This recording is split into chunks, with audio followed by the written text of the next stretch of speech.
The night wrapped itself around the old house, a heavy blanket of darkness except for the glow of the moon peeking through the cracks of the attic.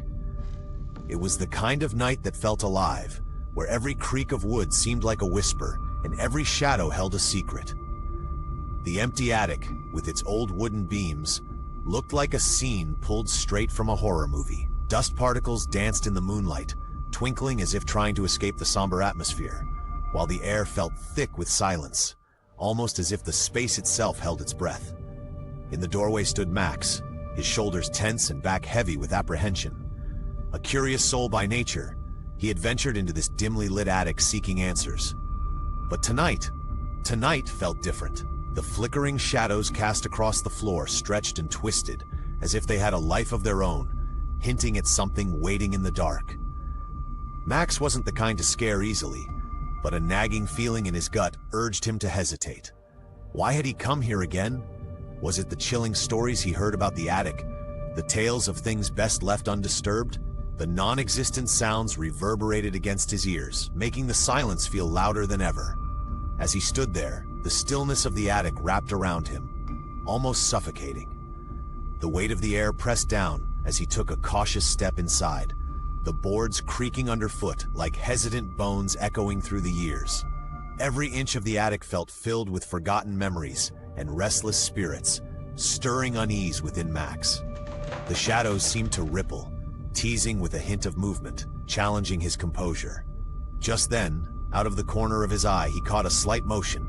A dusty old toy, once beloved, rolled just slightly across the floor as if nudged by an unseen hand. His heartbeat quickened, a drum echoing through the stillness. Was it just the wind, or something else entirely? The air felt electric, charged with possibilities, each creak of the planks beneath him adding to the tension building inside. He felt compelled to investigate, drawn forward by equal parts dread and curiosity. Stepping deeper into the attic, the shadows closed in around him, dark corners growing thicker and inviting unease. Max could feel the hairs on the back of his neck rise as the whispers of memories seemed to swirl around him. He squinted into the dark, trying to discern a shape, a figure, or simply a trick of the light. With each careful step, he grappled with an instinctual urge to turn and flee. Yet something kept him tethered to the moment. It was almost like the attic itself was pulling him in, tempting him to uncover what lay hidden in the depths of its gloom.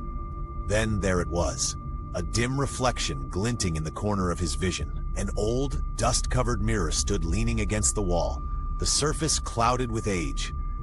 Feeling drawn to it, Max stepped closer, the reflection growing more pronounced as he moved. His own image stared back at him, but then something shifted behind him. The heart in his chest pounded like a wild drum as he thought he saw a shadow flicker, a presence lurking just out of view.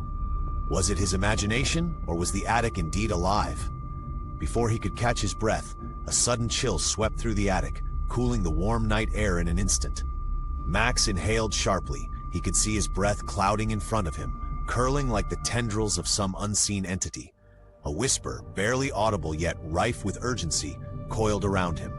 It felt as if the very air had transformed into a tangible force, urging him to leave, to escape whatever it was that inhabited this space. Shadows seemed to bend and contort, merging into shapes that beckoned, yet threatened. Fear gripped him tightly, spurring an instinctive need to retreat. As if on cue, the attic's shadows surged forward, enveloping him in dark, sinister shapes that danced closer. With a jolt, Max stumbled back, breaking the spell that held him captive. He spun on his heel, adrenaline surging through his veins, and bolted toward the door.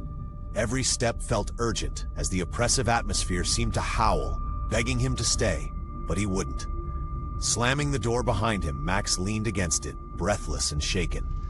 As he gathered himself, he dared to glance back at the attic before darkness swallowed the sight. The shadows settled in once more, quiet and still, as if nothing had ever happened.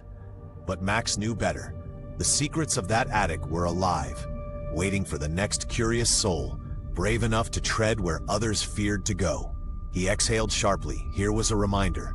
Some doors are best left closed, and the past holds its own haunting memories.